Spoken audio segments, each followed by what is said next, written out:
So a couple of the people that we did not, WWF did not bring in to the WWF or WWE until very, very lately, Jeff Jarrett. We'll talk about him in a second. But first off, Lex Luger. It depends on which version. The Lex Luger that I knew in WCW in '97 for the short time, my run, I'm using air quotes, in WCW, very condescending, very arrogant, would be nice to you, but those backhanded compliments. Oh, I think it's great what you guys do. And you, hey, you. My name's Stevie Richards. Oh, I knew that. You. And just, Lex had a reputation before when he got sick, and all that, everything happened. But now Lex, I talk to Swinger all the time. He talks to Lex a lot. I've bumped into Lex a couple times, and he's been nothing but gracious. And really a turnaround story as far as being now, I believe, one of the nicest guys. He's not really in the business. He's been in the real world for quite some time. He's obviously had a newfound perspective, almost a forced one when he got sick. And somebody who loves life now, has like somebody who is making so much money and had every opportunity and every luxury in the world, seemingly never happy with it. I mean, it's a tale as old as time. Then you get humbled and these things happen and you realize how thankful and grateful you just need to be, for being alive. And I get that impression. I haven't seen Lex in years, but Lex is definitely somebody I consider a nice guy. Where would I consider him to be? Probably in the B category because I don't know him that well. So we're friendly, but not friends. Next one on the list, by the way, we're ranking this A, B, C, D. I actually got it right this time. And do you remember last week? Do you have an S version or a Mount Rushmore of nice guys? No, because I think we'd have to amalgamate the Mount Rushmore of nice guys until we do like every single company forever. Okay. I think. So we'll do that for later. A through D. We'll do A through D for this one. Next one, Jeff Jarrett. Jeff Jarrett, my cardio buddy. We text each other pictures of cardio and everything once in a while. Jeff is somebody that when I worked at TNA had very limited interaction with him. I always wanted to work Jeff Jarrett. He's probably one of the safest workers out there. It's just a bucket list item that somebody, people may not even know that this guy was back in Memphis in the mid to late 80s when he started, something like that. Started 16. Started at 16. He also was part of that Texas-Tennessee rivalry between World Class, and they did a talent exchange at one point. Jeff was somebody, I love telling him this, I grew up watching Jeff Jarrett. How's that? So, but I always wanted to work Jeff. There was something about a bucket list thing for me to work an old school Memphis wrestler. Like when I got to work Lawler, it was like, it wasn't, the matches weren't what I wanted to be. I wanted more of a storyline. The Right to Censor one didn't really, it didn't really climax into a match I was satisfied with. We can always talk about that individually. That was a hell of a night. But Jeff is somebody I always wanted to work because athletically mixed with the safety factor, the promos, and obviously in TNA, he's the booker. He's one of the creative people. If I'm figured into a storyline with Jeff Jarrett, I'm getting booked, I'm getting on TV, and I can do some cool stuff. And also trying to learn psychology to be a better worker from Jeff would have been awesome. So, but as far as nice, he's never been anything but nice to me, but he's also very, very political, very, very smart. That Southern gentleman type of presentation got him very far in the business.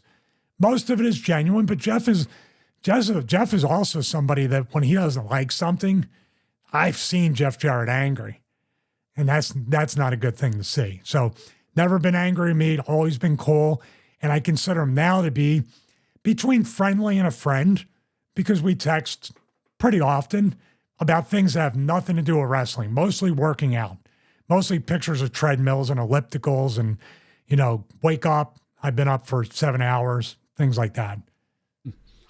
It's amazing when the business is removed from interactions. Usually people are pretty cool. The business makes people, it poisons people in a lot of ways. Ranking? Once again, a B.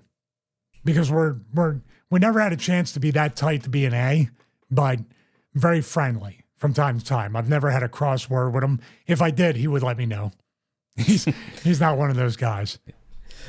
And last one on the guys not picked up by the WWF, Shane Douglas. He's an A. Absolute A. D. I would pair, Boo. I'm just kidding. I would pair Shane with being very nice, being a friend throughout the decades. And also he has a place in my heart because Shane, and I said it before, grabbed the microphone. At first he requested to work me because he really believed I would make him look good. This is in the beginning of my ECW, time. This is before any kind of run when I was just putting guys over. But Shane grabbed the microphone and gave me a very strong promo words of encouragement that I would be a future star in the business. And that motivated and inspired me to try to be one.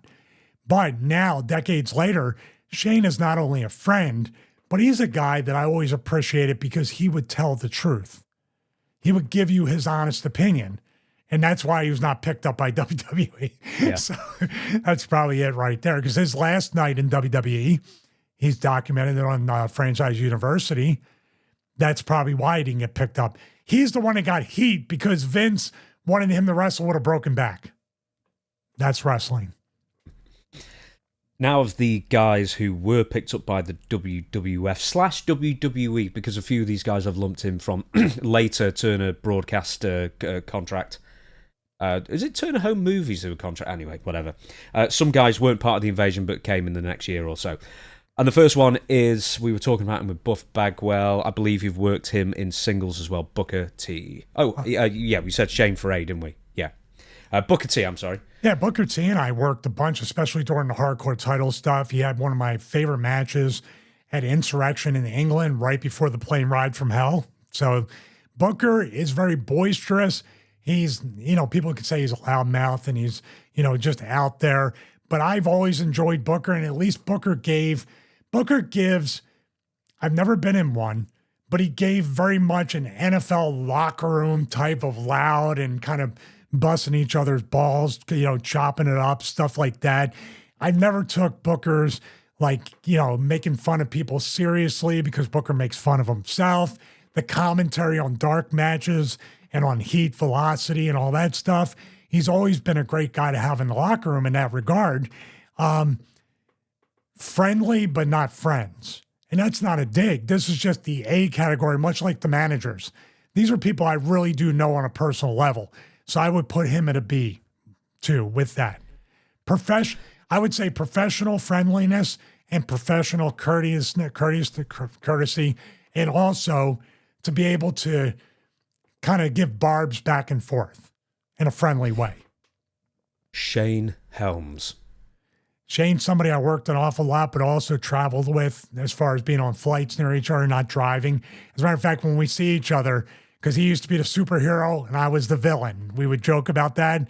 I would do a thumbs down, he would do a thumbs up, and they would start and stop us a lot. We wanted to work together in an angle.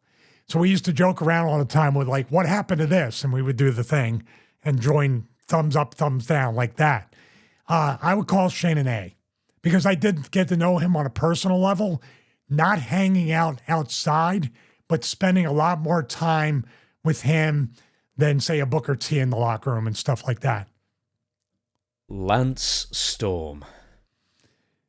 Lance is somebody, I think Lance I can identify with a lot as far as, I guess, personality outside the business and just kind of loving to work out. Shane is too, but Lance is a workout fiend. He's a gym rat. He loves working out, keeping himself in shape. Probably still looks the same as he did when he worked. But there's going to be a lot of Bs because I'm friendly, but I was never really close friends with Lance. So I would give it a B. Rhino. Now, I mentioned Rhino because I think Rhino went into ECW after you left. Yeah. If I'm right there. So you wouldn't have got to know him in ECW, so part of the invasion, for the most part. Well, and also Rhino and I in TNA, Rhino and I worked in Extreme Rising, and he put me over in the tournament final. But I never really got to know him too well. I would still put him in a B because we spent a lot of time in pre-tapes and everything, but never outside. And like I said, nicest wrestlers is also the relationship I had with these guys in and out of the ring. And that kind of rates it higher or lower. Should we define at this point? So A is unbelievably nice, B is pretty cool dude, C is maybe you didn't really know them that much, or just even-keeled, and D, bit of a butthole. Are we happy with that for a ranking? A would be they were my friends outside the business. Yeah. Okay. Next one, Tajiri. He's a C. I never, outside of working him once or twice, never had a conversation with him. Okay. Next one, Norman Smiley. I don't think he ever wrestled for WWF, WWE on But television, I ran into him when he coached the Performance Center. Yeah. And once again, strictly nice guy, he would be an A. I don't know him that well, so I put him at a B. But he has definitely got a reputation for being one of the nicest guys you'll ever meet in the business. And here's not a surprise if you know the real nice guys in the business, the humble guys, are the shooters. And he's a shooter. Mm-hmm. English as well, isn't he? Yes. No. Is he? Yeah, I believe. Or did he go to America when he was fairly young? He hasn't. Still somewhat of an accent. You're right. I couldn't quite put my finger on it.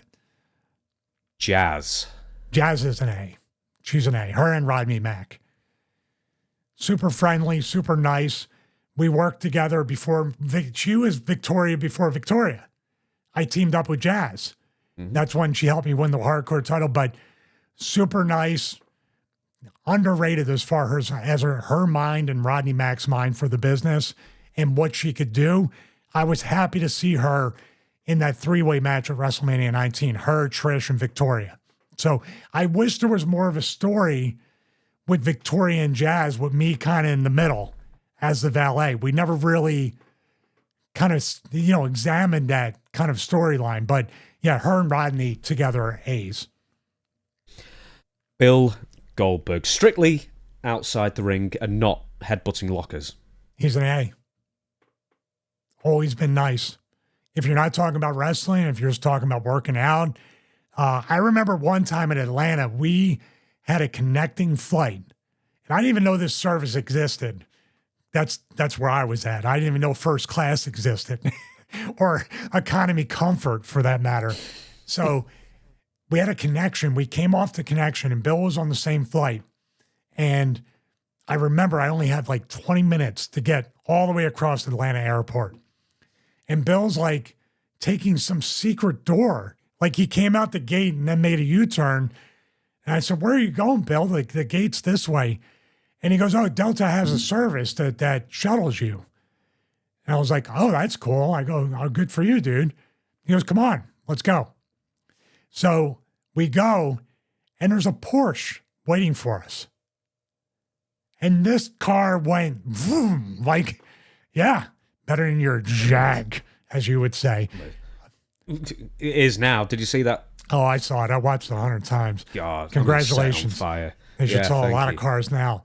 So, but he didn't need to do that. And then, like, we're talking in the car for I guess, felt like probably maybe a 45-second ride. That dude was going 100 miles an hour. And I was like, "Dude, that was very kind of you. You didn't need to do that." He goes, "Dude, you put me over. You make me look like $1 million, and you're just a good kid," because I'm so much younger than him.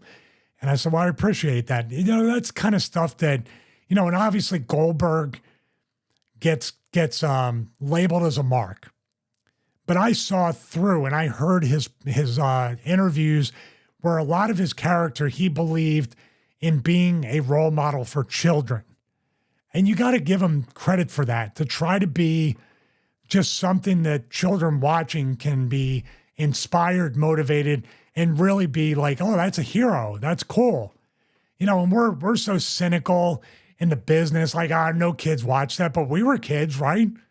We watched wrestlers and said, "That's my hero. I want to be that person." So he gets a bad rap. And of course, Brett disagrees.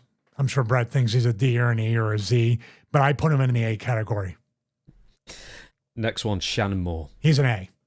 Shannon, I got to know pretty well. Shannon's a good dude. He's really nice. And I don't know what he's up to now, but I hope he's doing well. Just a nice dude. And also, when he was with Matt Hardy and did the Moron. No, that Moron. Well, who's Moron? Was Moron Crash? Crash was with him too. Yeah. Who was Shannon? Well, what did he call him? He was something. I know it was Matt Hardy version 1, but I can't remember. Crash was a moron because he was Shannon's lackey, and Shannon was Matt Hardy's lackey. Yeah, Shannon's a good dude. I completely forgot about Crash being there. Chuck Palumbo. He's another A. Solid dude. Nice dude. You know, just, I can't say any more than that. Chuck was a nice dude. I didn't have too much in common with him because he worked on motorcycles and stuff, and he had his own business out in San Diego. Hopefully he still does. But I remember Chuck asking me some questions about, you know, he wanted to be Chucky P one time, and he was trying to find himself, especially after Billy and Chuck. And I think we had a match where he's Chucky P and we're trying to get it over on Heat. But we used to, you know, talk about stuff like that and talk about things outside of wrestling. And that's what I appreciated. Next one, Billy Kidman. Now, I just want to say this. Billy Kidman turns up to the WWE for like a few years, and then he has a very long career as a producer, agent, I believe. Yeah, absolutely. A C. I don't know Billy Kidman from anybody. Very limited interaction. Oh, so you never produced a match of yours or anything then? No, unfortunately, Jamie Noble did and threw me under the bus. We talked Future about episode. that. We talked about that in the interview, WSI. Do we? Yeah. Jamie Noble. All right, we need our intervention with the UFCT. We need to do impact testing. Well, look at the thing. Which finger? How many am I holding up? Oh, how many am I holding up? Man, don't ask me to remember anything, honestly. Mark Jindrack. I'd give him a B, but a high B because we knew each other here and there. He was Randy Orton's best friend and travel buddy. But in Lucha Libre USA, we got to know each other a little bit better. We had a match together in there, and we talked a little bit more, but never really hung outside the ring with him. So really nice dude, a really solid dude. But yeah, I'd give it a B. Rey Mysterio. Although we didn't have personal dealings, Rey's a super nice guy, super humble guy, sweet guy, as we would say. I would give him an A. Now, I've written Planet Stasiak just because I just love the name, but Shawn Stasiak. I've had conversations with Shawn post-business, like over the past few years and everything. He's a chiropractor, but we talked about different things. Once in a while, we'll touch base through, you know, message or email, but I give him a B because we never hung out too much outside the business. But these days, I mean, I've interviewed him, talked to him. He's a very nice chap. He's a very nice. What I'm saying is he's super nice, but we're not super. I put Rey in there because Rey's had a reputation for being nothing but a nice guy.